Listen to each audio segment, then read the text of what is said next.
मंत्री सह बेगूसराय के सांसद गिरिराज सिंह ने जम्मू कश्मीर में हिंदुओं के घरों को बुलडोजर से उजाड़ने पर अपनी कड़ी प्रतिक्रिया देते हुए जम्मू कश्मीर सरकार को जिम्मेवार ठहराया। पत्रकारों से बात करते हुए उन्होंने कहा कि जम्मू कश्मीर की सरकार ने जिस तरह से हिंदुओं के घरों को बुलडोजर से उजाड़ने का काम किया है वह सौहार्द को बिगाड़ने वाला है। वहां भले ही फारूक अब्दुल्ला की सरकार हो पर कांग्रेस ही वहां पर लीड कर रही है। कांग्रेस को चाहिए कि वह तत्काल ही इस पर इस्तीफा दे, नहीं तो इसकी जिम्मेवारी कांग्रेस के ऊपर आएगी। उन्होंने फारूक अब्दुल्ला पर तंज कसते हुए कहा कि फारूक अब्दुल्ला हर वक्त आतंकवाद के समर्थक रहे हैं, हिंदू विरोधी रहे हैं।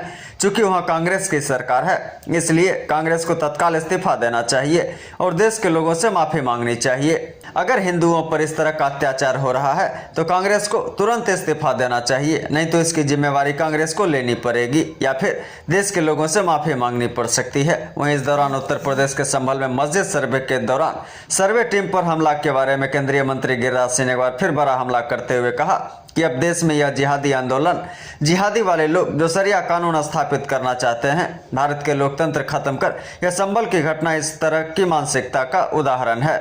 यह वही लोग हैं जो लोकतंत्र खत्म करना चाहते हैं और भारत में शरिया कानून स्थापित करना चाहते हैं। सर्वे की टीम कानून के तहत गई थी और यह हमला कानून पर हमला है, लोकतंत्र पर हमला है। उन्होंने कहा कि लोकतंत्र सहित भारत पर हमला है। उन्होंने कहा कि इस हमले को देश बर्दाश्त नहीं करेगा, इसका जवाब मिलेगा। इस दौरान उन्होंने कहा कि इससे साफ जाहिर हो रहा है कि वह लोग चाह रहे हैं कि देश में गृह युद्ध हो, यह कभी उत्तर प्रदेश के लोग बर्दाश्त नहीं करेंगे। हिंदू कश्मीरियों का परिवार उजाड़ा जा रहा है, क्या कहिए?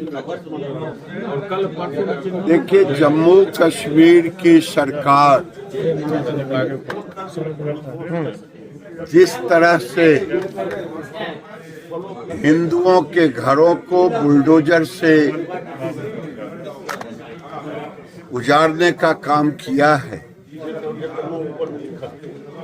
ये देश के सौहार्द को कांग्रेस की सरकार है वहां लेड बाय, भले फारूक अब्दुल्ला उमर अब्दुल्ला मुख्यमंत्री हैं, लेकिन कांग्रेस की सरकार, कांग्रेस को चाहिए कि तुरंत इस्तीफा करे और नहीं तो इसकी जिम्मेदारी कांग्रेस को पड़ेगी। फारूक अब्दुल्ला तो सब दिन से आतंकवादियों के समर्थक रहे हैं, फारूक अब्दुल्ला सब दिन से हिंदू विरोधी रहे हैं, लेकिन ये कांग्रेस की सरकार भी उसमें है।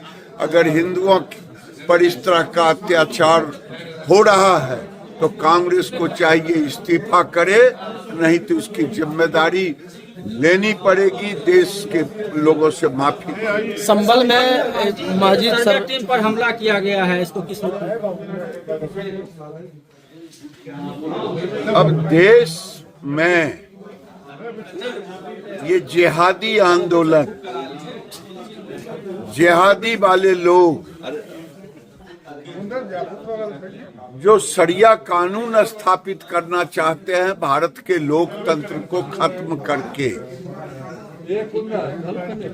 ये संभल की घटना उसी मानसिकता का द्योतक है कि वो लोकतंत्र को खत्म करके शरिया कानून स्थापित करना चाहते हैं। अगर कानून से कोई, कानून के तहत सर्वे की टीम थी, अगर कानून पर ये हमला है, ये लोकतंत्र पे हमला है, ये भारत पर हमला है, ये देश बर्दाश्त नहीं करेगा, उत्तर प्रदेश बर्दाश्त नहीं करेगा। ये चेतावनी दे रहे हैं गृह युद्ध कराने का, और कांग्रेस की जुबान इस पर चुप रहती है। यही कारण हुआ कि कांग्रेस आज विपक्ष के लायक भी नहीं है। कांग्रेस सर उत्तर में जाके दक्षिण को, दक्षिण में जाके पूरब को और विदेश में जाके भारत, कांग्रेस की पुरानी नीति है और राहुल गांधी तो उसके द्योतक बन चुके हैं। देश के बाहर जाएंगे तो भारत को गाली देंगे, दक्षिण में जाएंगे तो उत्तर को गाली देंगे। ये देश को टुकड़े टुकड़े में बांटना चाहते हैं राहुल गांधी, इसीलिए ऐसा कदम उठाते हैं। महाराष्ट्र की जीत क्या वोट जिहाद पे धर्म युद्ध की जीत? महाराष्ट्र की जीत महाराष्ट्र के जनता की जीत है।